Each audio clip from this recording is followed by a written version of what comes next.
손석희입니다. 1월 18일 화요일 아침 손석희의 시선집중을 시작하겠습니다. 밤새 열심히 일하시고 저희 프로그램을 만나주신 여러분 무척 반갑습니다. 화요일 새벽 일찍 일어나서 저희 프로그램과 하루를 시작하시는 여러분, 그리고 세계 각지에서 인터넷 라디오 미니로 시선집중을 듣고 계신 많은 분들 반갑습니다. 기록적인 주말에 한파는 넘겼지만 여전히 춥겠습니다. 전국 대부분의 지방에 한파특보가 발효 중인 가운데 내륙 지방의 아침 기온이 영하 10도 안팎까지 떨어져 있습니다. 서울이 영하 10.4도를 기록하고 있네요. 중부지방에는 밤에 구름이 많이 끼겠고 서해안 일부 지방과 제주도에는 눈이 조금 오는 곳이 있겠습니다. 동해안과 영남지방으로 건조특보가 내려진 가운데 역시 대기가 매우 건조하겠습니다. 앞으로 조금씩 기온은 오르겠지만 여전히 평년 기온을 밑도는 추위가 계속될 것이라는 예보가 나와 있습니다. 낮 최고 기온은 영하 4도에서 영상 6도로 어제보다 조금 높겠습니다. 현재 기온이 서울이 영하 10.4도라고 말씀드렸고, 부산이 영하 4.2도, 광주 영하 7.1, 대구 영하 5.1, 대전 영하 10.4도를 가리키고 있는데요. 보통 이 시간에 말씀 안 드렸던 지역을 보니까 더 추운 곳이 많이 있습니다. 춘천이 영하 17도 정도까지 내려가 있고, 강원도 홍천도 영하 한 18도 정도까지 내려가 있습니다. 무척 추운 겨울 아침 계속되고 있습니다. 뉴욕 증시는 마틴 루터 킹 데이로 휴장했기 때문에 소식이 들어와 있지 않습니다. 캠페인 잠시 듣고 전주현 캐스터 만나겠습니다.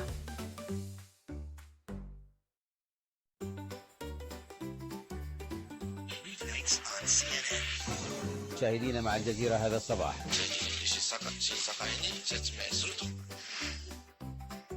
전주현 씨 안녕하세요. 네, 안녕하세요. 예, 튀니지에서 시작된 시민혁명이 북아프리카 또 중동 국가로 확산이 되고 있다고요.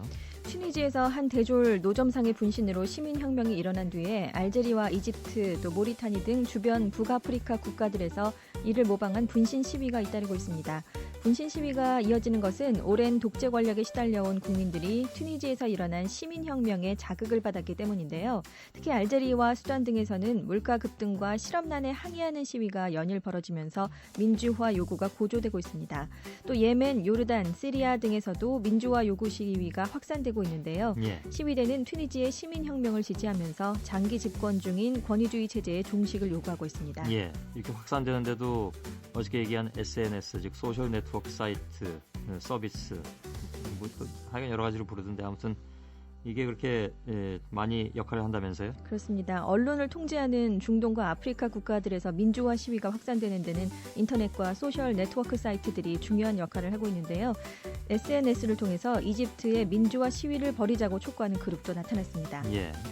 다음 소식은요? 후진타오 중국 국가주석이 지난 1997년 장쩌민 주석의 미국 방문 이후 14년 만에 오늘 미국 방문길에 오릅니다. 미중 두 정상은 19일 백악관에서 정상회담을 가진 뒤에 공동 기자회견을 통해 회담 결과를 발표할 계획인데요.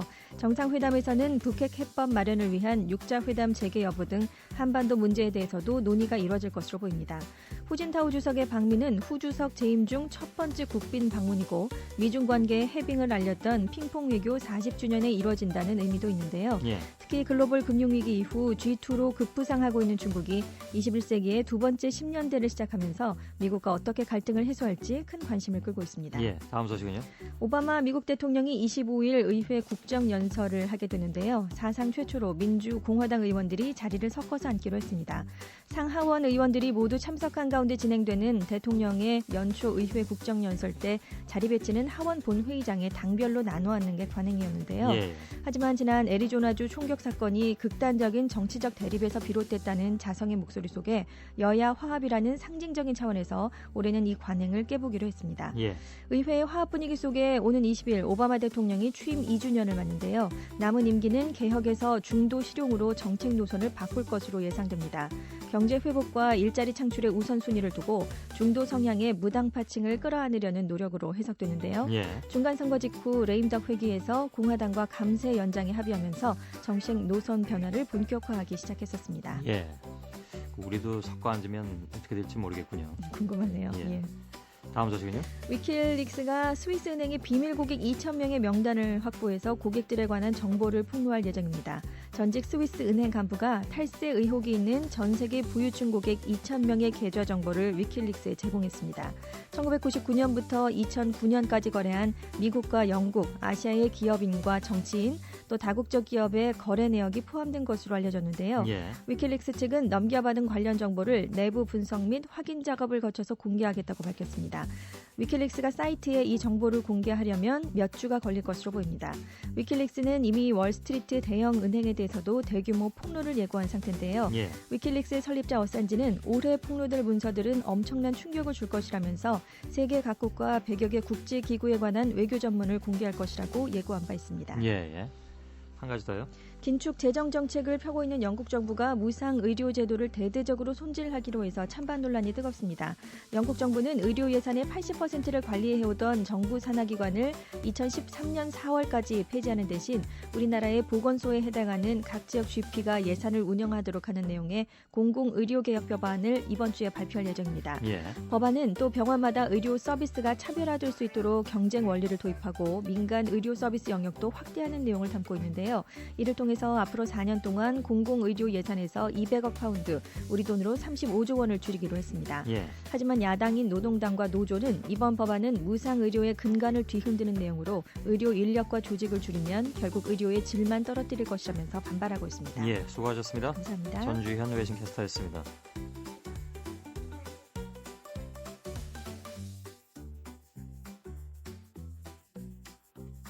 예, 일간 스포츠 김동환 기자와 함께 스포츠 소식을 알아보겠습니다. 안녕하세요.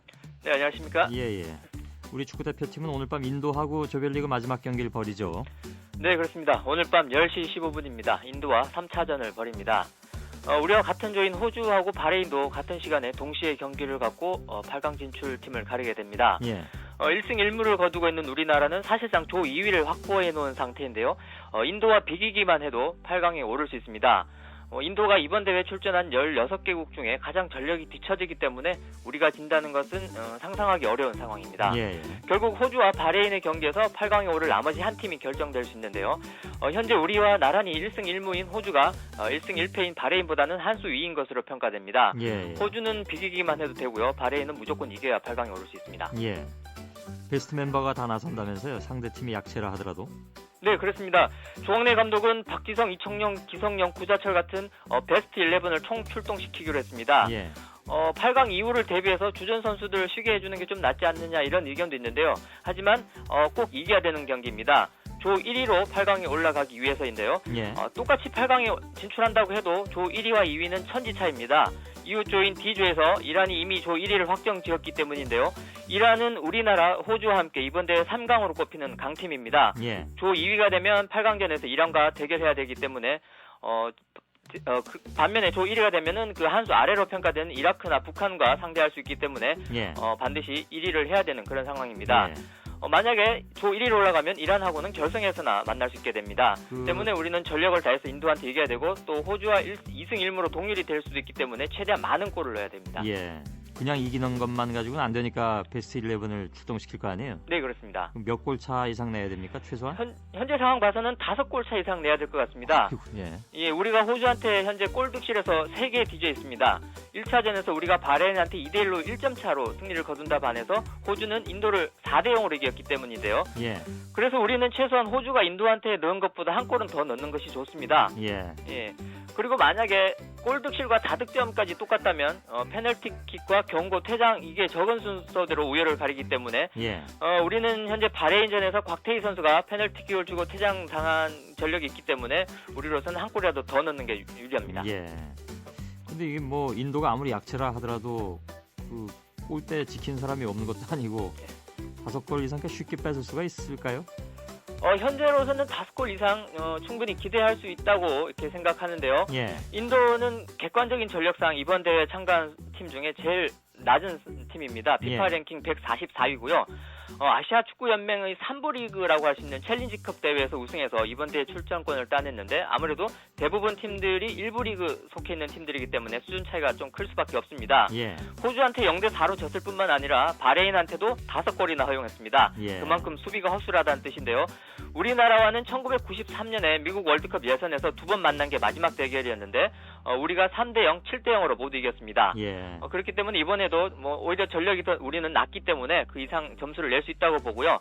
인도가 사실 12억 명 이상의 인구를 자랑하는 아주 대국인데 축구 실력이 이만큼 떨어지는 것은 국민 대다수가 크리켓을 즐기고 축구에는 관심이 없기 때문인데요. 예. 또 문화적인 원인도 있다고 하는데 소를 숭배하는 힌두교 특성상 그 소가죽으로 만들어진 축구공과 축구화를 멀리한다고 합니다.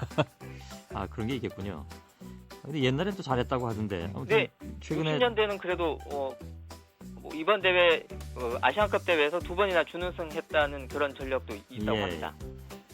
최근 전력 보니까 뭐 5대0 이상 이길 가능성도 있긴 있는 것 같습니다. 이게 네네. 뭐 모든 나라들의 이른바 동네북이 돼 버렸네요, 보니까. 예, 현재 상황에서는 그렇다고 볼 수 있습니다. 예. 그리고 우리 대표팀이 조만간에 잉글랜드하고 국내에서 친선 경기를 갖기로 했다는 소식도 있던데 이건 어떤 겁니까? 예, 빠르면 올해 중으로 또 늦어도 내년 안에는 잉글랜드하고 친선 경기를 할 수 있을 것 같습니다. 예. 예, 대한축구협회하고 잉글랜드 축구협회가 어제 축구회관에서 상호 협력을 위한 양해 각서를 체결했는데요. 예. 주요한 내용이 올해와 내년 중에 한국에서 양국 대표팀 간 A매치를 개최하고 이어서 영국에서 양국 올림픽 대표팀의 리턴 매치를 치르기로 한 것입니다. 예. 아직 구체적인 일정은 확인되지 않았는데요. 잉글랜드 축구협회 이사회에서 논의한 뒤에 확정될 예정입니다. 예. 한국과 잉글랜드는 한일 월드컵 개막을 앞둔 2002년 5월에 제주 서귀포에서 한 차례 친선 경기를 치른 적이 있는데요. 그때 1대1로 비겼습니다. 축구 종주국으로 세계적 스타 플레이어가 즐비한 잉글랜드 대표팀과 친선 경기가 아무래도 우리나라 축구 발전에 기술적으로나 흥행적으로나 아주 좋은 요소이면 틀림없다고 하겠습니다. 예. 여기까지 듣겠습니다. 수고하셨습니다. 네, 감사합니다. 예. 일간 스포츠의 김동환 기자였습니다. 여러분은 지금 성신여대 손석희 교수가 진행하는 시선 집중을 듣고 계십니다.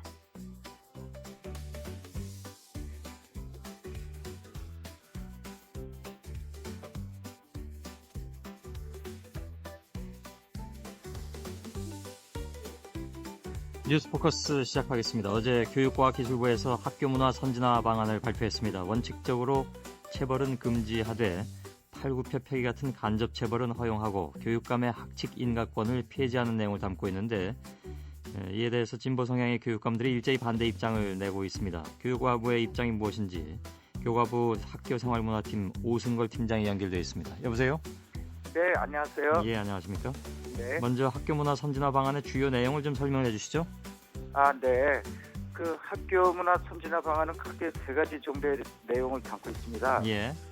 첫째로 학생들을 통제 지도의 대상이 아니라 학교 문화의 자율적 창의적 주체로서 학생들이 학칙 재개정 과정에 참여하고 학칙 준수의 책임을 강화하는 등 자율과 책임 중심의 학생 자치 활동을 활성화하는 내용을 담고 있습니다. 예.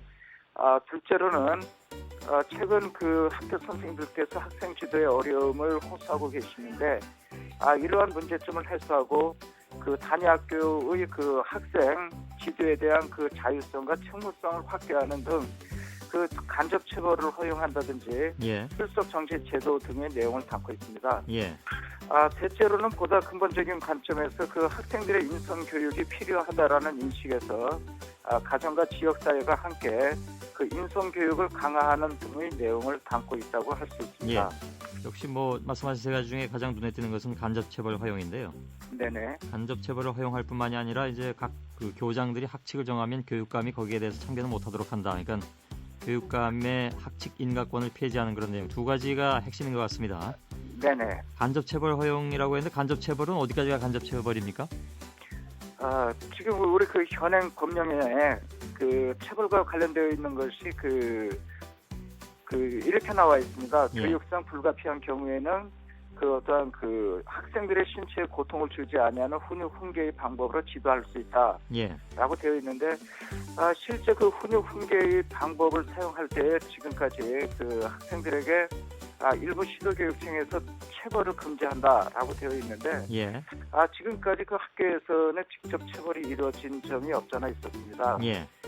그러나 지금 훈육 훈계의 방법에는 다양한 지도 방법들이 있습니다. 예. 예를 들면 구두 주의라든지 그다음에 서명 경고라든지 교실 격리 또 방과 후에 남아서 특별 과제를 부여하는 등의 내용이 있고 여기에 덧붙여서 예. 간접적 체벌을 허용하는 것인데요. 예.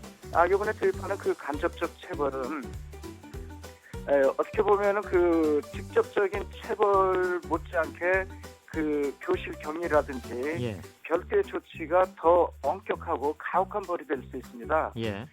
그래서 그러한 부분들의 선생님들께서 자의적으로 이루어질 수 있는 그러한 벌들, 교육적인 훈육들을 어떻게 보면 예. 학칙으로 정해서 그러니까 학교가 간접적 체벌은 뭘 얘기하는 거냐고 질문 드렸습니다.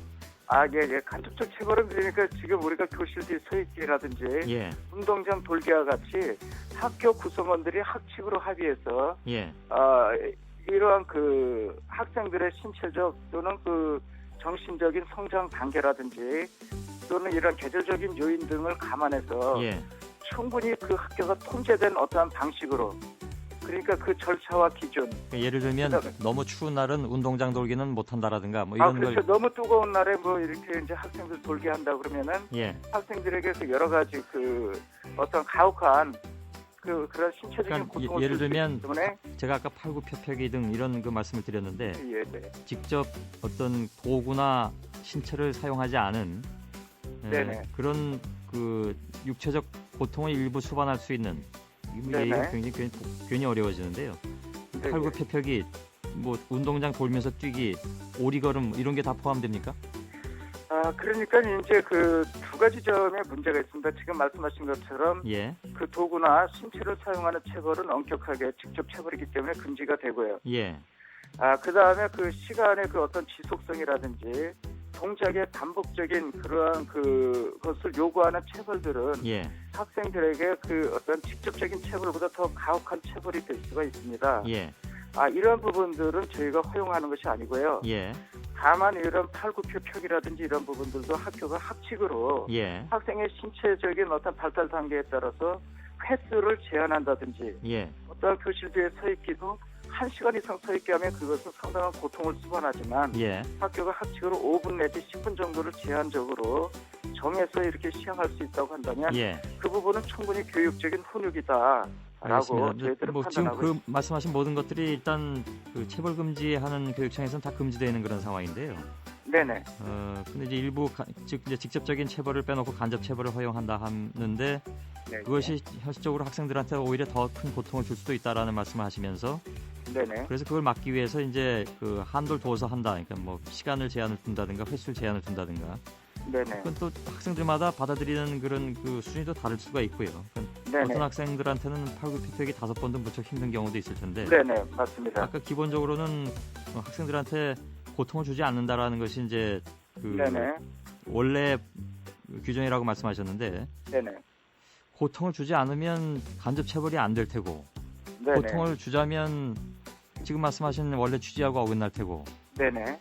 그 기준을 정하기가 굉장히 어려울 것 같고요. 네네. 또 하나는 이제 그 교육 현장에서 일부 나오는 얘기, 물론 이제 그 체벌 금지된 이후에 선생님들이 어렵다는 얘기는 들리나 네네. 이것을 하나의 과도기로 놓고 볼 때는 지금 너무 또 성급하게 간접 체벌이나마 허용하려고 하는 것이 아니냐, 좀 더 자리 잡는 것을 봐야 되지 않냐라는 의견도 네. 나올 수 있을 텐데요. 네네. 여러 가지 좀 생각이 드네요. 오승걸 팀장은 어떻게 생각하시는지요? 네, 예. 뭐 일리 있는 말씀인데요. 예, 뭐 일종의 그 과도기적 현상이다라는 말도 뭐 수긍되는 측면이 있습니다. 예, 그러나 이제 그 아까 말씀드렸던 것처럼 뭐 단위 학교에서 어떠한 그 기준을 정하는데 어려움이 있을 수 있다 또는 개별 학생에 따라서는 고통을 예. 느낄 수도 있다 이런 부분 말씀을 하시고 있는데요. 이러한 부분들은 그 사실 이렇습니다. 그 지금 일부 교육청에서 시행하고 있는 예를 들면 성찰 교실에서 아이들을 격리시키는 벌이 있습니다. 예, 반성하도록 하는. 예, 그런 경우에도 예를 들면 그 학교가 철저히 통제하지 않고 이루어진다고 한다면 예, 그 부분도 상당히 가혹한 벌이 될 수 있습니다. 예를 들면 1시간 내내 아이들을 그 별실에다 혼자 가둬갖고 뭐 반성하게 한다든지 예, 뭐 또는 한두 시간 남아서 이렇게 한다고 그런다고 한다면 그 일부 선생님들이 자의적으로 이루어졌을 때는 그거는 그 어떻게 보면 우리가 지금 허용하고 있는 간접체벌보다 더 가혹한 예. 그런 벌이 될 수 있거든요. 그 모든 것은 그런 부분들도 그러니까 철저히 학교 구성원들이 예, 그런 부분에 대해서 학칙으로 정해서 시행한다고 한다면 예, 거기에서 발생할 수 있는 문제점들은 저희가 예방할 수 있다고 보고 예. 있고요. 사실 모든 것은 그 운영을 어떻게 하느냐, 예, 운영을 맞습니다. 얼만큼 현명하게 하는 것이냐 하는 것인데 거기에 문제는 네. 간접 체벌이든 직접 체벌이든 체벌의 형태가 끼어드느냐 마느냐의 차원 아니겠습니까? 그래서 여기에 반대하는 분들은 제가 처음에 얘기했던 뭐 기준이 모호하다라는 것 이전에 네. 체벌 자체를 허용해서는 안 된다라는 것이 이제 그 저희가 알고 있는 그분들의 의견인데, 네네. 근데 지금 교육감들 같은 경우에 여기에 이제 이번에 뭡니까 교과부에서 내놓은 이 네네. 학교 문화 선진화 방안에 반대하는 분들이 분명히 계실 텐데 네네. 그건 어떻게 해결을 해 나가십니까? 예, 그래서 저희들은 예. 그 이제 요즘에 나오는 것은 저게 쟁점이 된 부분은 이런 체벌 부분입니다만 예. 최근에 아시는 것처럼 학생들의 청소년 문화를 보면은 욕설 사용이 만연되어 있고 또는 요즘 로우킥 폭행이라든지 저런 예. 알몬 피플이 이러한 일탈적인 청소년 문화가 상당히 심각해지고 있습니다. 더군다나 이제 선생님들의 지도에 불응한다든지 혹은 폭행까지 하는 문제들이 발생하고 있는데요. 예. 어떻게 보면 우리 학생들의 가치관이 상당히 붕괴되어 있고 이러한 인성이 부재하는 사안들이 늘어나고 제가 드린 질문은 교육감들이 실질적으로 반대할 경우에 네네. 그걸 행정적으로 어떻게 해결해 나가느냐는 질문이었습니다. 네, 예. 그러니까 보다 저희들이 이러한 부분들의 배경을 인식하신다고 한다면은 예. 저희가 보다 학생들의 장기적이고 근본적인 관점에서 인성교육이 필요하다라는 이런 내용들이 담고 있고 예. 그 중에 일부가 아이들 교육적인 훈육 차원에서 간접 체벌을 도입한 것입니다. 예. 예, 그렇기 때문에 이 부분은 학교가 학칙으로 학교 구성원들이 충분히 통제한다고 한다면 예. 이것은 교육적인 훈육 차원에서 도입하고자 하는 것이기 때문에 예. 크게 지금 일부 시도교육청이 아이들 지도 방안으로 내세운 여러 가지 다양한 방법들과 큰 차이가 없다라고 저희들은 생각하고 예. 있고요. 알겠습니다. 그런 측면에서 시도교육감님들도 협조해 주시리라 저희들은 생각하고 예. 있습니다. 결과는 근데 반대로 나오는 것 같습니다. 네, 예. 예를 들면 경기도, 강원도, 서울 등등에서는 네, 예. 되게 반대하고 계시니까요.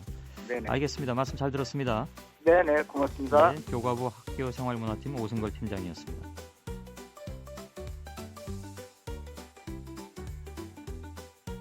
손석희의 시선 집중.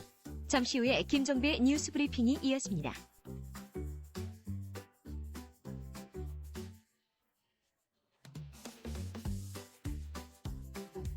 예. 10대 때 문신을 했다가 나중에 이게 내가 좀 잘못했었나 보다. 이거 제거하고 싶은데 하는 친구들도 있는 것 같습니다. 신수임 리포터가 만나봤는데요. 이것을 이렇게 제거해 주는 곳이 있다고 하는군요. 잠깐 좀 들어볼까요? 자, 손이었구나. 이거 친구들이랑 다 같이 입는 거예요. 일본 사람한테 받은 거예요. 예, 반은 요괴고요, 반은 사람이고요. 목이랑 등 이런 데는 20살 딱 됐을 때. 참아야 돼. 아프죠? 요거 지우는데 1초밖에 안 걸려. 자, 시작했다고 말씀해 주셔야 돼요. 움직이면 흉 남을 수 있어. 자, 금방 끝낼게. H가 옛날 남자친구 이름이야? 어쩜 좋아. 살림 셀타임 오케이. 이거는. 너 근데 문신 할 때도 아프지 않았어? 몰랐어요. 자. 어디냐고. 아파. 다 지웠다. 봐봐. 진짜 금방 끝나지? 진짜 아픈데요, 쌤? 금방 깨끗해졌어. 보이지? 이제 이거 없어지면은 반팔도 잘 입을 수 있고요. 나이가야 한 살한테 더 먹잖아요. 좀 창피할 것 같았는데 이제 그런 걱정도 없고 되게 좋아요. 감사합니다. 안녕하세요.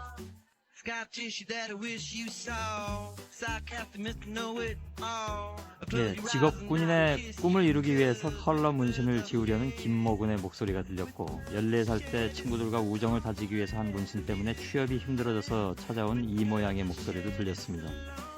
아름다운 재단과 한국 청소년 쉼터 협의회가 지금 하고 있습니다. 이 청소년 문신 제거 시술 및 자립 지원 사업.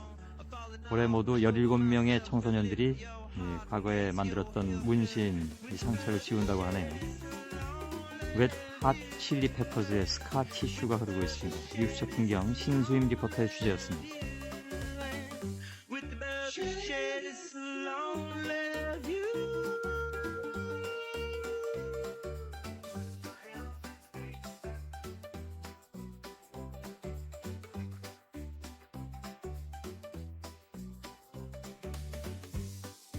여러분께서는 지금 출근길 시사정보 프로그램 손석희의 시선집중을 듣고 계십니다.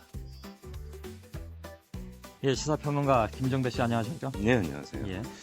김영환 민주당 의원이 최준경 지식경제부 장관 후보자의 편법 증여 의혹을 제기를 했는데요. 이 최 후보자의 부인이 친정아버지와 함께 1988년에 대전시 복용동 밭 850제곱미터를 함께 매입한 적이 있었는데 이에 대해서 최 후보자는 장인과 장모가 노후 대비용으로 땅을 샀고 아내는 돈을 보탠 것일 뿐이다 이렇게 해명을 했거든요. 예. 하지만 김영환 의원은 100억 원대의 재산을 갖고 있는 장인 장모가 당시 28살이었던 딸에게 자금 지원을 요청했다는 건 납득할 수 없다 이렇게 주장을 했습니다. 예. 또 최 후보자 부인이 언니와 함께 1988년 9월에 이 충북 청원에 임야 16,562제곱미터를 사들였는데 이에 대해서 최 후보자는 처가의 선산 조성을 위해서 매입한 것이라고 했거든요. 예. 하지만 이 그 최 후보자의 부인 형제가 3남 2녀라고 합니다. 그런데도 선산용 땅을 두 딸 명의로 한다는 게 납득이 되지 않는데 역시 김 의원은 이렇게 주장을 했는데 예. 한마디로 정리를 하면 재산을 편법으로 증여하기 위해서 이 같은 방법을 썼다는 겁니다. 예. 이 최 후보자 경우에는 부동산 얘기가 너무 많이 나오네요. 그렇습니다.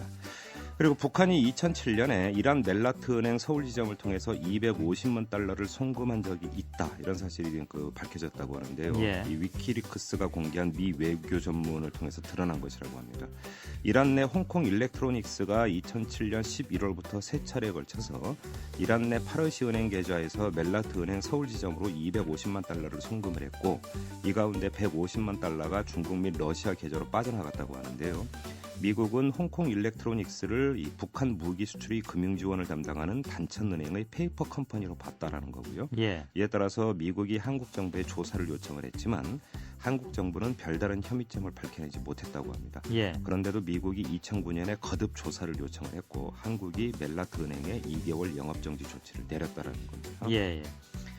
그리고 대법관 제청자문위원회가 다음 달에 임기가 끝나는 양승태 대법관의 후임 후보로 4명을 추천을 했는데요. 4명의 공통점이 있습니다. 모두 서울대 법대 출신이라는 거고요. 예. 모두 남성이라는 겁니다. 이용훈 대법원장은 이들 가운데 한 명을 이명박 대통령에게 최종 후보로 임명 제청할 예정이라고 합니다. 예. 이만희 대통령실 치안비서관이 건설 현장 식당 이른바 한밭집이라고 부르죠. 이 브로커 유상봉 씨와 만난 사실이 확인이 됐습니다.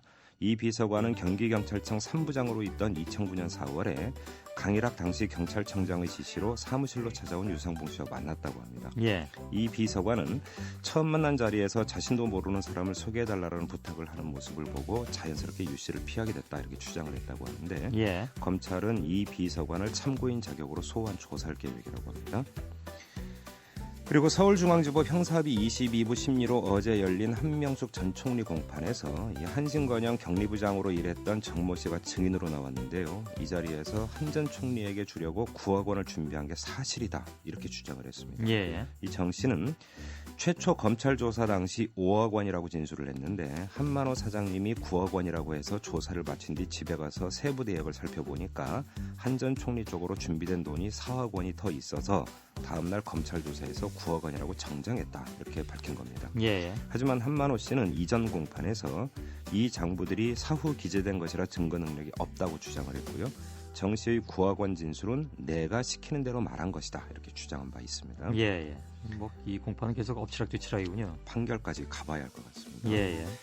그리고 한겨레 보도인데요. 5개 시도에서 중학교 학교 운영비가 사라진다고 합니다. 이 경남도 교육청은 이미 지난해부터 사라졌고요. 경기, 강원, 전북, 광주 교육청이 올해부터 학교 운영 지원비를 걷지 않기로 했습니다. 예. 내년에 대부분의 시도가 금액별로 약간씩의 차이는 있지만 받지 않을 계획이라고 하는데 이 중학교 학교 운영 지원비는 학교의 전기료, 수도료, 교원 연구비, 관리자 수당 등으로 쓰이는 이 경비거든요. 예. 학생 1인당 내는 돈이 연 20만 원 안팎입니다. 예.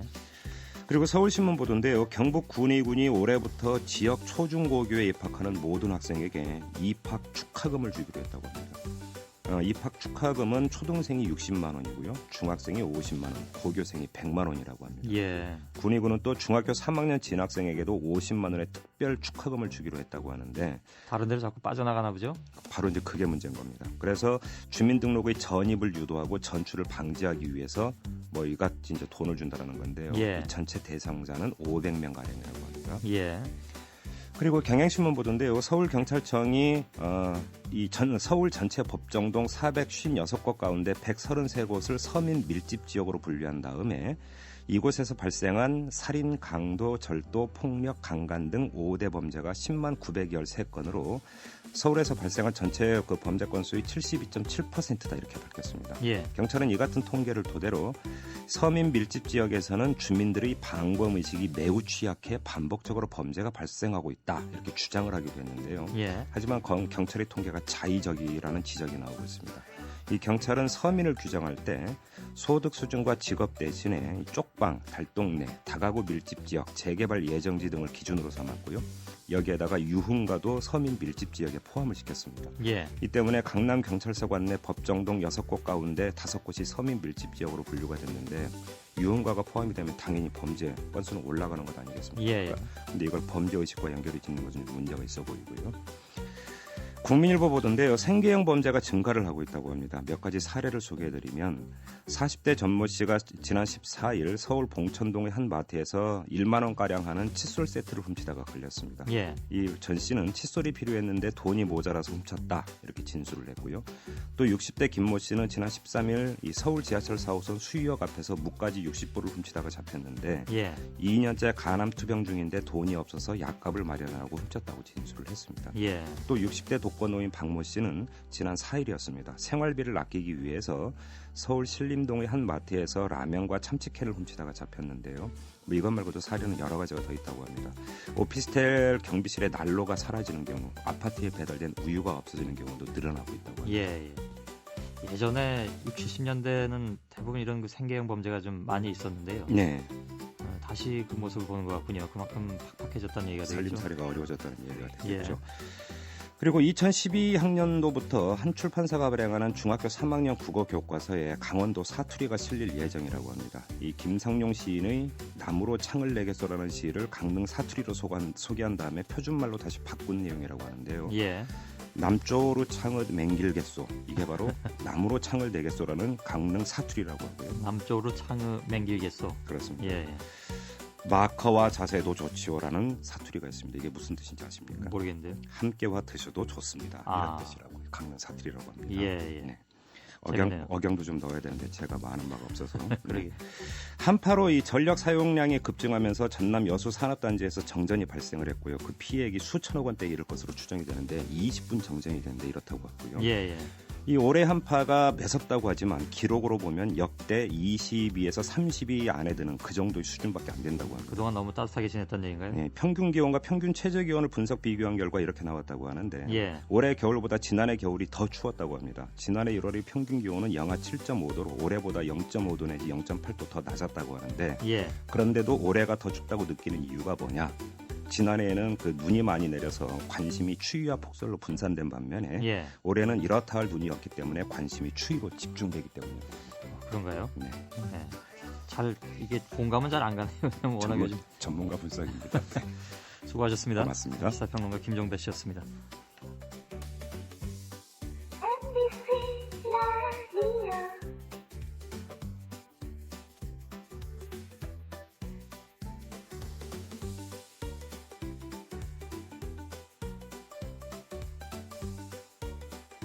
예, 오늘 정치권의 가장 큰 이슈는 역시 인사청문회입니다. 오늘 검증 대상은 최준경 지식경제부 장관 후보자입니다. 후보자 재산의 상당 부분을 부동산이 차지하고 있다 보니까 야당으로부터 재산 축적 과정과 관리상의 허점을 둘러싸고 여러 가지 의혹이 이미 제기된 상태인데요. 청문회를 준비 중인 국회 지식경제위원회 소속 여야 간사를 연결했습니다. 여당 간사인 한나라당의 김재경 의원님 나와 계십니까? 예, 안녕하세요. 예, 안녕하십니까? 야당 간사인 민주당의 조경태 의원님도 나와 계시죠? 네, 안녕하십니까? 예. 자, 우선 조경태 의원께 먼저 질문을 드리겠습니다. 최준경 후보자의 경우에 부인 김모 씨의 부동산 투기 의혹에 덧붙여가지고 경제부처 공무원으로 재직 중이던 당시에 개발 정보를 사전에 입수해서 활용했다 이런 의혹도 부과돼서 이제 제기된 상태인데요. 이 문제에 대한 문제 제기부터 좀 들어보도록 하겠습니다. 조 의원님. 네, 일단 그 최 후보자의 그 재산의 한 82% 가량이 그 부동산으로 인해서 재산이 증식된 의혹이 있습니다. 예. 이 가운데 이제 배우자분과 장인, 배우자분의 장인, 배우자분의 그 부친과 이제 어머니 그리고 자매 등이 집중적이고 조직적인 부동산 매입 투기 의혹이 있습니다. 예. 이 부분은 공교롭게도 최 후보자가 재무부에 근무하던 시절에 일어났던 일이기 때문에 사전에 개발 정보를 입수했을 가능성이 있다. 예. 그리고 이것을 활용해서 부동산 투기하지 않았나는 그런 의혹들이 제기되고 있는 상황입니다. 예를 들면 어떤 겁니까? 예, 지금 충청북도 청원군의 그 부영면에 있는 그 땅이 대표적인 것인데요. 예. 이 땅이 1988년에 매입을 했습니다만은 이 부분이 1990년도에 건설부로부터 각종 개발 사업에 따른 투기를 우려해서 토지거래 허가구역으로 지정한 바가 있습니다. 예. 불과 2년이 안 돼서 이렇게 지정이 됐고요. 예. 그리고 2년 후에 정확하게 그 2년 후에 부영공단의 조성을 위한 토지 보상이 이루어짐으로써 소유한 그 토지 대부분이 보상을 받은 그런 사례가 있습니다. 예. 매입 당시 금액이 4,900만 원이고 나중에 보상받을 때가 매입액의 한 6배가 약 넘는다. 2억 8,700만 원으로 이제 추정하고 있는데요. 예. 이 부분에 대해서도 오늘 공방이 있을 예정입니다. 예. 우선 그 문제에 대해서 김재경 의원의 의견을 들어보겠습니다. 네. 우선은 이제 최준경 후보자가 근무하고 있던 그런 그 직책이 사실은 부동산 이 개발하고는 뭐 정부를 치더가기 상당히 어려운 지위였다는 점을 말씀을 드리고 싶고요. 그리고 조 의원님께서 말씀하신 청원군의 그 임야는 이미 구입을 하기 전에 87년 12월 달에 공업 용지지구로 지정이 되었고 88년 9월에 이제 매입을 했습니다. 그 예. 이후에 도시계획 변경 고시는 그에 따른 일련의 그 시행 조치에 불과하고요. 예. 그다음에 이제 보상금은 그 공문서에 나타나거든요. 나타나는데 2억 8,700이 아니라 1억 6,100만 원으로 확인이 되고 있습니다. 그리고 예. 이게 이제 투기라면은 시세 차익이라든지 개발 이익 이런 걸 활용을 해야 되는데 지금까지 이제 계속 일부는 보유하고 있고 또 그 당시도 다른 사람한테 판 게 아니고 예. 보상을 받은 거에 이제 불과하다. 그리고 투기를 한다면은 이런데 투기를 하진 않겠죠. 예. 조금 사실관계가 과장된 측면이 있는 것 같습니다. 예. 조경태 의원의 재반론 듣겠습니다. 예, 이 부분에 대해서도 여러 가지 논란이 있습니다만은 당시에 수용 보상금이 2억 8,700인지 아니면 1억 6,100인지에 대해서는 취득 당시에 취득세 납입 증명서와 보상금 수령에 따른 양도세 증명서를 제출하면 되는데 예. 이 자료를 지금 제출하지 않고 있는 점에 대해서 의혹이 계속 발생하고 있고요. 1억 6,100만 원의 보상금은 세무서에 신고한 정부 보상금이기 때문에 실제 보상금은 더 많을 수도 있다는 그런 말씀인가요? 네, 그렇습니다. 이 부분 대해서는 그 관련 자료를 제출을 빨리 해주면은 의혹이 풀릴 것으로 예상이 되고요. 예. 또한 이때 당시에 매입 당시에 이 땅이 토지 이용도가 거의 없는 그 구령지였습니다. 예. 또한 후보자의 배우자가 이 지역과는 아무런 연고가 없기 때문에 예. 투기 목적이 아니라면은 취득할 이유가 없다는 것이고요. 이미 공업용지로 그보다 1년 전에 정해져 있었기 때문에 사전에 어떤 정보를 가지고 입수한 것은 아니다. 이런 그 반론에 대해서는 어떻게 생각하십니까? 그래서 이 부분이 이제 당시에 건설부가 87년 12월 10일 중부권 종합개발 계획을 공고를 하게 됩니다. 예. 이 내용에는 대전권과 전주권 그리고 청주권을 중심으로 한 중부권에 대한 개발을 하면서 지방공단 지정 등의 내용을 포함하고 있습니다. 예. 이와 같은 개발 계획을 이용해서 부동산을 투기한 의혹을 지금 야당에서는 제기하고 있는 상황입니다. 알겠습니다. 김재경 의원님. 예, 우리 그 조 의원님께는 자료들이 아직 전달이 안 된 게 좀 있는 것 같습니다. 이 땅을 매입한 게 이제 88년 9월인데요. 그 언니하고 같이 이제 선산을 조성할 목적으로 이제 샀다 그럽니다. 그리고 건설부 공고 132호로 87년 12월에 공업 용지지구로 지정이 되었습니다. 예. 그리고 저희들이 이제 말씀드린 보상금 1억 6,100만 원은 세무서에 신고된 금액이 아니고 이 땅을 개발했던 충청북도 공영개발사업단에서 준 그 보상금 자료에 기인한 겁니다. 그렇기 때문에 많은 시세 차익이 발생하지 않은 것도 명백하고 그다음에 예. 이 도시개발 계획이 확정되고 난 뒤에 그걸 잘 모르고 샀죠. 그러니까 알았다면 이 땅을 살 수 있는 땅은 아니다라는 것도 아울러 말씀을 좀 드리고 싶습니다. 그 부분에 대해서 예, 말씀하시죠. 예. 방금 그 선산을 위해서 이 땅을 구입했다는데 그 언니하고 같이 구입을 한 거거든요. 예. 근데 지금 그 최준경 후보자님의 그 부인의 가정사를 보면은 3남 2녀입니다. 예. 아들이 세 분이나 계심에도 아들이 보통 일반 상식적으로 봤을 때는 선산 같은 경우는 아드님 명의로 한다면 할 수 있는 거거든요. 예. 근데 28살 대신 따님이 이 산을 선산 목적으로 매입했다는 것도 상당히 그 의문이 가는 그런 부분입니다. 예. 김재경 의원께 질문을 드릴 텐데요. 기본적으로 야당 쪽에서는 전체 재산의 80%가 부동산에 의해서 조성됐다라는 것에 대해서 문제 제기를 하고 있는 것 같은데 일반적으로 이제 볼 때 재산 중에 80% 정도가 부동산 정도로 그것도 이제 절대적인 양이 좀 많다면 그럴 만한 그런 생각을 할 수도 있었는데 거기에 대해서는 어떻게 생각하시는지요? 근데 이제 이것 중에 보면 우연히 그러니까 상속을 받은 재산 중에서 예. 등기를 못하고 있다가 조치법에 의해서 이제 등기를 한 것도 있고요. 예. 그다음에 이제 대전의 학파지구 땅 같은 경우는 이제 부인께서 저 친정 쪽 그 부모님하고 같이 샀다가 또 상속을 받은 것도 있고 예. 뭐 이렇게 이제 그 증식된 부동산도 있기 때문에 예. 80%라는 게 꼭 그렇게 이례적이다 이렇게 보긴 조금 어렵겠습니다. 예. 조경태 의원께서는요? 저희가 계산을 좀 해봤습니다. 예. 지금 최종영 후보자님의 재산에 대해서 계산을 해보니까 부동산이 가지고 있는 그 비율이 약 82.4%로 나와 있습니다. 예. 여기에 대전의 땅과 청원에 있는 땅을 판 부분, 보상금을 받은 부분까지 포함하게 되면은 비율은 훨씬 더 많이 올라가게 되어 있습니다. 예.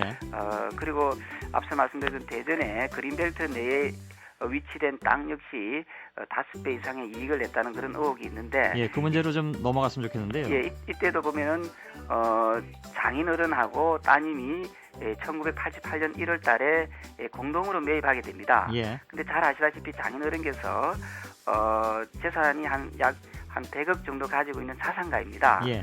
과연 28살 대신 따님과 이것을 공동 매입할 이유가 있느냐는 부분에 대해서 지금 지식경제위에 김영환 위원장께서도 불법 정려 의혹이 있지 않느냐라고 주장하고 있는 것입니다. 예, 여기에 대해서 김재경 의원께서는요? 아마 그 제가 쪽 재산이 얼마인지 저희들은 뭐 파악은 못했습니다만 예.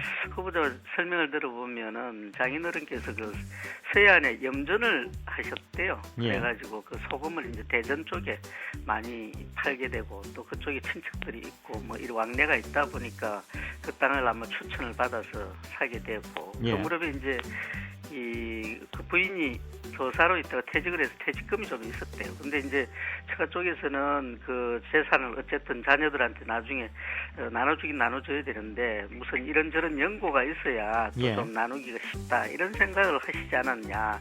그래서 이제 부인한테도 너도 여기다 좀 같이 좀 사자 이래가지고 이제 사게 되었다. 근데 이것도 우연히 이제 뭐 사고 팔고 했던 게 아니고 가지고 있는데 그게 도로가 나면서 보상금이 이제 받게 되었는데 공시지가가 상승이 되면서 조금 이제 차익이 났다 이런 설명인 것 같습니다. 예, 이것도 방금 말씀하셨습니다만은 사들인 뒤 7, 8개월 뒤에 여기 이제 개발 바람이 좀 있어서 토지거래 규제구역으로 이제 설정이 됐기 때문에 그 야당 쪽에서는 왜 이제 사는 땅마다 이렇게 전부 나중에 혜택을 보게 되느냐 이런 문제 제기인 것 같습니다. 예.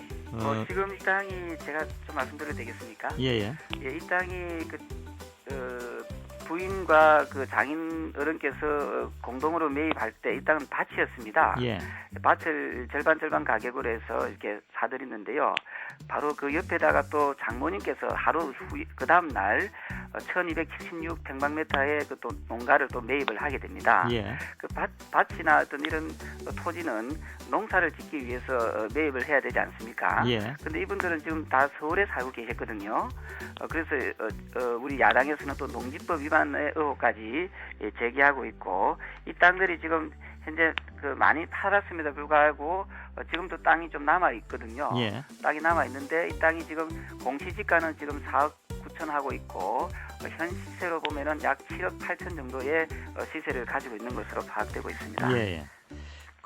아무튼 여러 가지 의혹이 제기되고 있고 이것을 청문회를 통해서 이제 풀거나 뭐 이런 그 상황이 되는데 예를 들면 아까 말씀하신 처음에 얘기가 나왔던 부지, 여기도 이제 공업용지인지는 1년 전에 정해져서 알고 있는 상황이었지 않느냐라는 김재경 의원의 반론도 있었습니다만은 그게 예를 들어서 선산을 구입하는데 이미 정해져 있는 공업용지를 구입하는 것은 상식적으로 맞지 않는다라는 그런 의견들도 나와서요. 모르고 이제 샀다는 거죠, 그걸. 그때 당시에 예. 처가 되시는 부인이 나이가 28살이었거든요. 예. 28살 나이에 이렇게 부동산을 매입하는 부분이 과연 예. 상식적으로 맞느냐에 대해서 조금 의문이 가고, 그리고 이게는 장인 장모님의 어떤 입김이라든지 또는 최준경 후보자님의 어떤 사전 정보라든지 이런 예. 것들이 개입되지 않았나 하는 것이 야당의 의혹이죠. 예. 조경태 의원님. 네네. 예. 그 이외에 다른 문제 제기하실 것이 오늘 또 있습니까? 예, 오늘 또 문제 제기해야 될 것이 강남역 3동에 있는 오피스텔에 대한 탈세 예. 의혹이 있습니다. 기준 면적을 축소함으로써 탈세를 가세를 피했다는 그런 의혹이 있고요. 예. 또한 부인께서 9개월치 국민연금 보험료를 미납해서 예. 징수기간 역시 고의적으로 넘긴 그런 의혹이 있습니다. 알겠습니다. 이런 부분에 대해서도 문제 제기를 하도록 예. 하겠습니다. 김재경 의원님. 네. 예. 반론 말씀해 주시죠. 이 오피스텔은 이제 주로 이 후보자가 해외에 있는 기관도 많고 했기 때문에 이 대리인한테 신고를 맡겼는데 예. 그런 맡기면서 이제 약간의 착오가 있었다 이런 이제 설명을 하고 있고요. 예. 그다음에 이제 체납 부분에 대해서는 어쨌든 국민연금 같은 경우는 체납 몇 개월 돼도 그걸 다 납부하지 않으면은 이 연금 수령권이 없어지는 거거든요. 예. 그래서 이제 납부를 해야만 되기 때문에 일단 그것도 이제 이 체류 문제 때문에 아마 발생한 것 같은데 예. 납부를 하고 받을 거기 때문에 그렇게 크게 도덕성의 비난을 받을 건 아니다 이런 생각이 들고요. 그다음에 이제 무슨 세금을 좀 못 내 가지고 예. 집이 압류당했다 이런 지적도 있었는데 이 부분 역시 이제 체납 고지서 같은 걸 제대로 외국에 있으면서 받지 못해서 일어났던 그런 이제 설명이 가능한 사정이 있었다고 저희들은 보고요. 그다음 부동산 두 건에 대해서 덧붙여서 하나만 이제 입장을 말씀을 드리면 이게 예. 이제 사서 팔았다든지 그야말로 정보를 사전에 이용했다든지 이렇다면 명백한 투기라고 볼 텐데 이게 이제 20몇 년 동안 계속 가지고 있거든요. 예. 그 땅에 대해서 공교롭게 다 수용이 되면서 보상금을 이제 받은 것이고 예. 그동 말씀드렸지만 이미 그 개발 지구가 지정이 되고 나서 땅을 살 만큼 이쪽 산 사람들이 내가 보기엔 정보를 잘 모르고 좀 어수룩한 예. 그런 이제 면이 있었다. 이걸 굳이 투기라고 볼 것인지 예. 그렇지 않으면은 이제 후보자들 설명대로 매입을 하다가 이제 가지고 있었는데 결과적으로 수용이 돼서 이제 보상을 받은 그런 이제 재산 정식의 어떤 과정으로 볼 것인지 예. 판단은 국민들의 몫이라고 생각합니다. 알겠습니다. 말씀하신 대로 지금 최준경 후보자님이 여기 짧게 말고도 부탁드리겠습니다. 땅이 또 더 있거든요. 예. 경기도 화성시에 본인이 또 소유하고 있는 땅이 있는데 지금 현 시세가 한 4억 5천 정도 나가고 있고요. 예. 또 경기도 시흥시에 또 땅이 배우자 명의로 땅이 있는데 예. 공시지가는 2억 2천입니다만은 또 현 시세로 따지면은 4억 5천 가량 가는 알겠습니다. 그런 부지가 있다는 이 사실을 자리에서 주목해 주시기 전부 다 바랍니다. 청문회 할 수는 없으니까요. 오늘 청문회를 앞두고 양당의 기본적인 입장이 어떤 것인가 하는 것을 주로 이제 제기된 의혹을 중심으로 해서 말씀을 좀 나눠봤습니다. 오늘 청문회를 좀 관심 깊게 지켜보도록 하겠습니다. 네, 감사합니다. 예, 마치겠습니다. 감사합니다. 고맙습니다. 예. MBC 라디오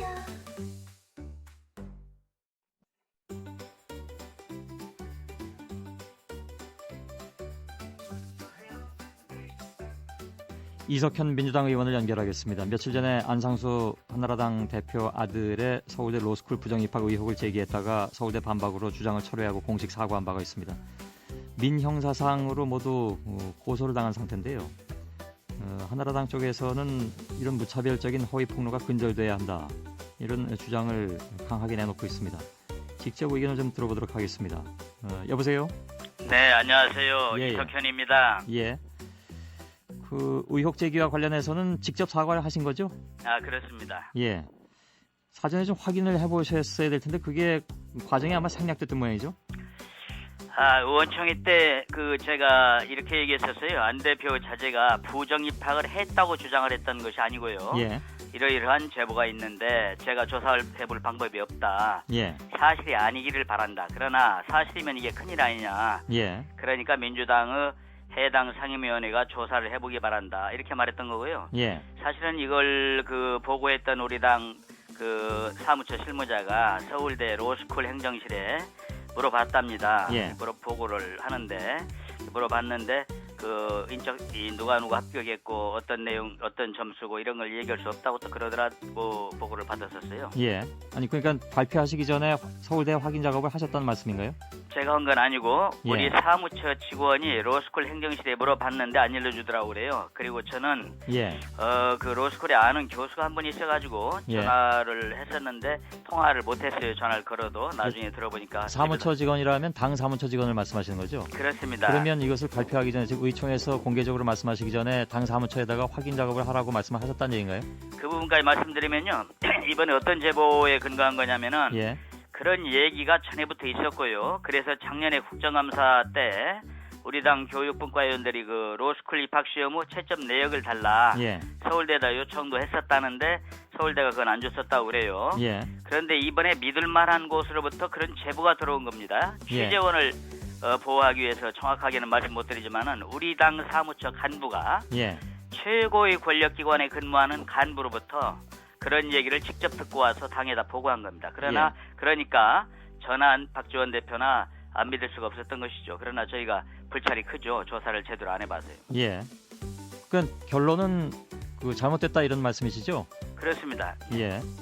믿을 만한 곳이라면 지금 말씀하시기 어렵다고 했는데 서울대 쪽을 말씀하시는 겁니까? 아닙니다. 우리나라 최고의 권력기관에 있는 예. 근무하는 간부한테서 우리 민주당 사무처의 간부가 예. 직접 평소에 신분이 좀 있었나 보죠. 직접 얘기를 듣고 와서 우리 당에 이러이러한 보고를 한 것입니다. 그러면 이석현 의원한테 직접 제보를 한 것이 아니라 당 사무처에 있는 사람한테 들은 말을 이석현 의원이 의총에서 제가 직접 불러가지고 예. 그 얘기 들었다는 간부한테 거듭 확인했습니다. 그랬더니 이 얘기 들은 건 확실합니다. 예. 근데 아무튼 예. 그래서 잠깐 좀만 더 말씀드리면 예. 그래서 의원총회 때 제가 그렇게 얘기했고 또 박지원 원내대표도 등단하셔가지고 이 의원님 말씀대로 당에 그런 제보가 들어와 있으니까 예. 교육상임위 소속 의원들이 조사해보라 이렇게 지시를 했던 거죠. 예. 부정 입학했다고 말한 것은 아니고 의혹이 있으니까 조사해보라고 나나 박 대표나 했던 겁니다. 예. 근데 그거는 뭐 이미 공개적으로 얘기하신 다음에는 의혹 차원이 아니라 아닙니다. 처음 제기할 때 그렇게 했습니다. 그런데 당시에 녹화가 됐는데 예. 보도될 때는 거두절미하고 저하고 박 대표가 그렇게 주장했다고 나오더구만요. 예. 어떻든 이번에 제 불찰로 인해서 본의 아니게 안상수 대표와 서울대 로스쿨에 예.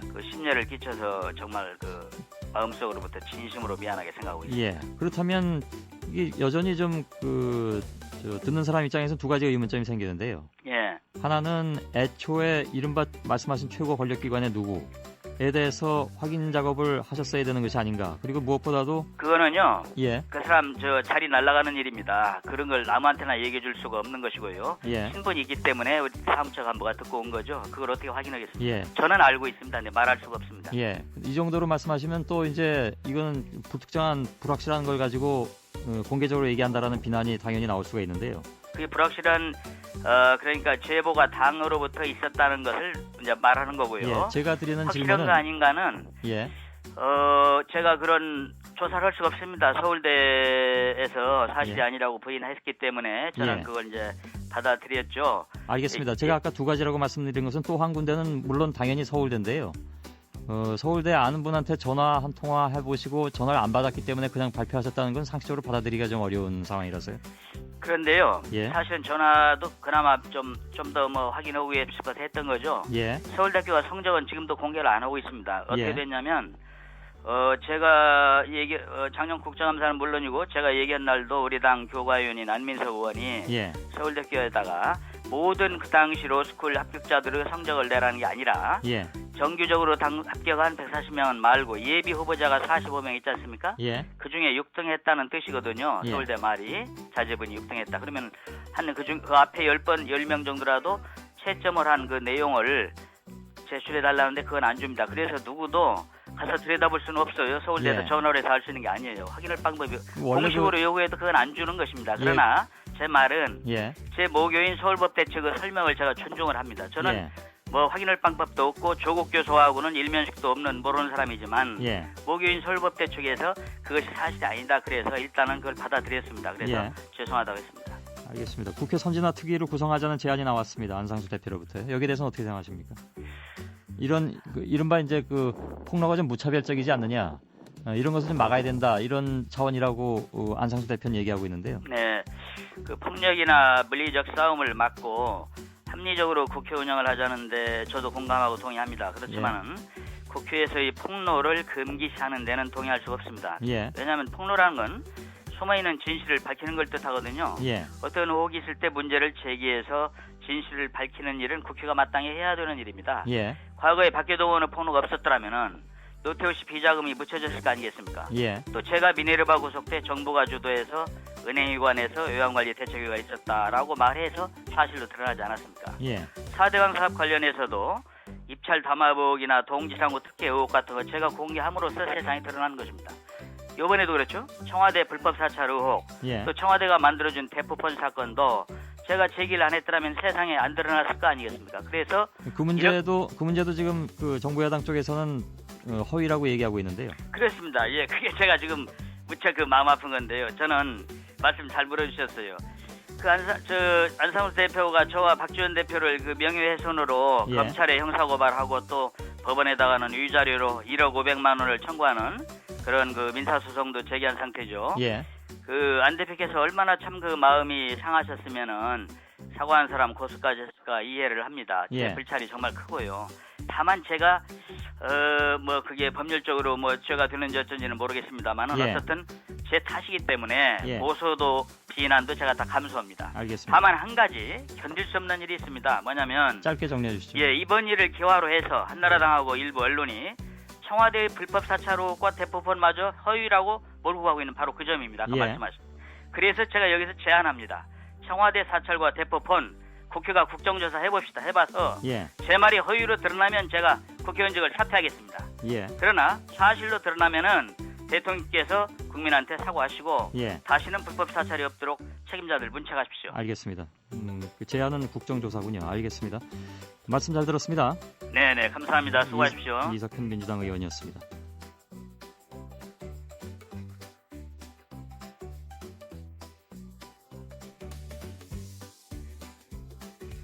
오늘 마지막 순서는 이하나 리포터의 취재 출연 순서인데요. 요즘 워낙 이 한파가 계속되다 보니까 가장 걱정되는 것이 이제 쪽방촌 분들인 것 같습니다. 추운 데서 난방도 잘 안 되는 그런 상황 속에서 살고들 계시기 때문에 그래서 이하나 리포터가 직접 한번 다녀와 봤습니다. 안녕하세요. 네, 안녕하세요. 예. 제가 어제 들른 곳은 서울 용산구 동자동으로 여기 888개 쪽방에 약 900여 명의 주민들이 살고 있었습니다. 예. 대개 9.9 제곱미터 그러니까 3평 남짓한 공간이 전부였는데요. 창문이나 출입문을 통해서 바람이 많이 드는 편이어서 제가 직접 방에 들어가 봤는데 여기가 실외인지라는 착각이 들 정도였습니다. 예. 이곳 주민들의 평균 연령이 60세 이상, 대부분 어르신들이었는데 올겨울처럼 힘든 적도 없다는 반응이었습니다. 아유, 너무 추워요. 문짝이 새가 많이 벌어져 있어요. 이 바람이 엄청 들어와요. 바람 한번 맞으면 어깨도 춥고 머리도 띵하고 그렇습니다. 이 업주들이 떼주는 자체가 저녁 10시에 불이 들어오면 아침 8시에 불이 나가고 24시간 이불 깔아놓고 있다는 거. 그래야 방이 안 식는다는 거. 그거 안 깔아놓으면 방 식어서 방 안에 있지도 못해 추워서. 씻는 문제가 지금 최고 어렵죠. 일반 가정이라 하면 화장실도 네, 씻는 문제를 말씀하셨는데요. 예. 여기가 별도의 부엌과 목욕시설이 없기 때문입니다. 이곳에 사시는 분들 대부분이 모자를 쓰고 계셨는데 예. 물론 추워서도 그렇지만 머리를 제때 못 감은 이유도 있었습니다. 세수만 겨우 전기 주전자에 물을 데워서 하시고요. 일주일 동안 참았다가 목욕탕에 가시는 분들도 계셨습니다. 예. 요즘 뭐 계속 추우니까 전력 사용이 급증해가지고 전력 대란도 우려된다 이런 얘기까지 네. 들리는데 이분들한테는 좀 먼 나라 얘기일 것 같습니다. 네, 우선 진짜, 제일 이제 네. 난방비 부담이 큰 거죠. 네, 그렇습니다. 하지만 동자동 쪽방촌 인구의 37%는 기초생활수급자입니다. 예. 평균 35에서 40만 원 정도의 생계비 지원을 받는데요. 여기서 월세로 25만 원 정도를 내고 나면 한 달 생활비도 빠듯한 상태입니다. 예. 게다가 기초생활수급자를 제외하고는 자력으로 생활하는 분들이 대부분이어서 지금 겨울이라 일자리도 없는 상태라 예, 이 쪽방촌에서조차도 쫓겨나지 않을까 불안하시는 분들이 그 많았습니다. 지방자치단체별로 난방비 네. 지원을 따로 한다든가 이런 건 없나요?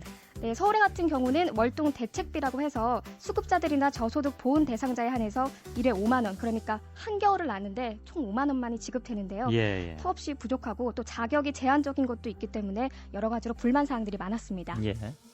난방비가 안 나와서 저지난 달에는 5만 원 나왔던데 이제 겨울에 그걸로 떼라고 그러죠. 연탄 값으로 주는 거지 뭐. 그게 탁상공론이가 그렇게 그래요. 연탄 하루에 2장 뜨면 몇 달 떼야 되는 거예요. 얼마씩이니까 얼마. 저기는 5만 원 주면 얼마 떼겠다는 거 딱 나와야 되는데 그런 거 없이 그냥 이놈 주면 너희들 떼고 살더니 말더니 그렇게 살아 그러는 거지. 되게 이제 연로하신 분들이 많이 계시기 때문에 네, 그렇습니다. 소득이 없는 경우도 많이 있으실 테고요. 네. 난방비만큼은 좀 현실적으로 지원이 돼야 되지 않나 한겨울에. 네. 그리고 아까 연탄 얘기를 잠깐 하셨는데요. 예. 여러 단체를 통해서 연탄을 지원받는 경우도 있지만 제가 어제 직접 방문을 해보니까 거의 가스나 기름 보일러가 대부분이었습니다. 예, 예. 따라서 실질적으로는 기름값이 필요한 건데요. 그러지 못하기 때문에 대개는 보일러를 틀지 않고 전기장판 하나에 의존하는 경우도 많았습니다. 예, 예. 또 제가 담당 사회복지사 얘기를 들어봤는데요. 만약 이분들에게 난방비 명목으로 후원금 10만 원을 지급한다 하면 정부에서 지원받는 생계비에서 10만 원이 제외되고 지급이 된다고 합니다. 그런가요? 그러니까 이러지도 저러지도 못하는 예. 상황이 된 그 거죠. 선진국 같은 경우에는 그런 경우도 있던데 예를 들면 네. 이제 동절기가 오기 전에 극빈층한테는 신고를 미리 좀 받아가지고 그것이 이제 증명이 되면 난방비는 예를 들면 전기값 같은 네. 것은 겨울 동안에 이제 제해준다든가 네. 이런 거 실질적인 도움을 주는 경우도 많이 있던데 아직 거기까지 바라기는 좀 무리가 네, 있는 것 그렇습니다. 같습니다. 네. 복지단체나 시민사회에서 보충해주는 경우가 여전히 많죠. 그래서 네, 그렇습니다. 하지만 이 도시락이나 반찬을 제공해 드리긴 하지만 난방비 지원이라든지 시설 보수 등의 문제는 여전히 한계가 있다는 반응이었습니다. 예. 그리고 동자동에는 사랑방이라는 곳이 있었는데요. 함께 고충을 듣고 해결책을 찾고자 하는 비영리 단체입니다. 여기 이태원 대표의 말을 들어봤습니다. 예. 가장 많이 이제 저희가 1년에 평균 8, 90건 정도 상담을 하는데요. 대부분이 기초생활 수급권 상담을 많이 하시고, 그다음에 이제 주거 관련 상담. 아직까지도 한국의 복지가 사실은 이제 연말만 되면 라면 주고 쌀 주는데 그치고 있거든요. 가장 근본적으로 이분들의 생존권, 기본적인 생존권을 좀 보장해줘야지. 가장 인간적으로 이제 정말 인간으로서의 최소한의 권리가 침해 안 받았으면 하는 게 제 생각입니다. 예. 네. 지금까지 들은 얘기들이 이제 겨울마다 쪽방촌 주민들이 다 이제 느끼고 겪고 그런 내용들인데 역시 당장 그 해치우는 대책 이거보다는 근본적인 해결책이 좀 필요해 보이네요. 네, 그렇습니다. 그냥 평범한 사람처럼 사람답게 살 수 있는 환경을 보장해달라는 의견이 대부분이었는데요. 예. 마지막으로 주민들이 바라는 소박하지만 절실한 바람도 들어봤습니다. 예. 쪽방이라기보다 사람 사는 방이라고 그래. 다만 생각하는 것은 조금이라도 좀 문화생활 좀 했으면 이런 바람이지. 그게 옛날에 그래 고생 끝에 지금도 나이 들어서도 그래 해야 된다는 게 안타까울 뿐이에요. 이런 쪽방촌에도 큰 건물이 하나 지어줘서 목욕도 할 수 있고 가서 노인네들이 가서 거기 가서 놀 수 있는 이런 시설. 사람을 끌어내야 되는데 사람들이 안으로 자꾸 숨어 들어가요. 왜? 갈 곳이 없잖아요. 건물을 만들어서 사람들이 많이 이용할 수 있고 아우러질 수 있는 거 많아요. 이런 시설이 제일 급해요. 예. 하긴 큰 구청사 짓는 게 급한 게 아니고 그렇죠? 네, 늘 그걸로 문제가 있다고는 합니다만 이런 곳에 자그마하게 좀 주민센터 같은 것들라도 만들어서 추울 때 목욕이라도 하실 수 있게 하면 그것이 하나의 또 좀 항구적인 그 해결책도 되는 것이 아닌가 하는 생각도 드네요. 네, 그렇습니다. 예, 이하나 리포터가 용산구 동자동을 다녀왔습니다. 수고하셨습니다. 네, 감사합니다. 예. 복잡한 사람들과 함께 기숙사에 머무르는 것보다 어떻게 더 나을 수 있겠습니까? 나는 방금 시골에서 왔지만 도시가 어떻게 버릇없는 아이들로 둘러싸여 있는지 아직 이해하지 못합니다. 즐기다. 그래서 탄호아인가요? 나는 어떤 것에도 만족하지 못해요. 그래서 집에 있고 싶지 않아요. 뭔가가 잘 이루어지지 않은 경우. 나는 말했다. 가서 모든 것을 고쳐라. 그녀는 내가 떠나는 것을 원하지 않았습니다. 그녀는 나를 쉽게 파괴할 수 있도록 나를 자신의 영역 안에 가두기를 원했습니다. 아버지는 딸만 데리고 떠났지만 푸 역시 어머니의 뒤를 이어 울며 사과했다. 언니, 우리 사이에 오해가 있어요. 다 제 잘못이에요. 앞으로는 다시는 그러지 않을 거예요. 언니, 기숙사에 들어가지 마세요. 아직 가르쳐 달라는 교훈이 많이 있습니다. 모녀 듀오는 정말 사람들을 극도로 구역질나게 만듭니다. 모녀 듀오는 정말 사람들을 구역질나게 만든다. 하지만 추캥캥은 이 점심을 정말 즐겼습니다. 그는 동의서를 집어내 앞에서 찢어버렸다. 아이들 때문에 나는 매일 아이들을 위해 열심히 일합니다. 여동생은 자신이 가진 것이 무엇이든 아이에게 양보해야 하지만 아는 것이 부족합니다. 그냥 집에 있으면서 여동생의 숙제를 도와주세요. 이 싱글 아이 셋이 방송될 예정이다. 어두운 그날 나는 샤워를 하고 있었다. 샤워를 하다가 뜨거운 물이 떨어졌어요. 나는 시냇물에서 나오는 찬물을 이용해야 했고 사역을 나와서 늑대를 비웃으며 문 밖에 서 있었습니다. 정말 불쌍해요. 아빠는 그녀를 전혀 사랑하지 않습니다. 앞으로 우리 가족과 한 지붕 아래 살게 된다면 찬물로 샤워를 자주 해야 할 것 같다. 그날 밤 나는 조용히 짐을 꾸렸다. 하나. 빨간색과 흰색 줄무늬 비닐봉지에는 내 소지품이 모두 들어 있었습니다. 다음 날 아침 학교에 갔는데 모교 선생님이 이렇게 말씀하셨다. 너희 아버지가 나에게 전화하셨는데 너희가 하숙집에 머물게 하는데 동의하지 않으셨다. 그는 내 어깨를 두드리며 규칙과 규정,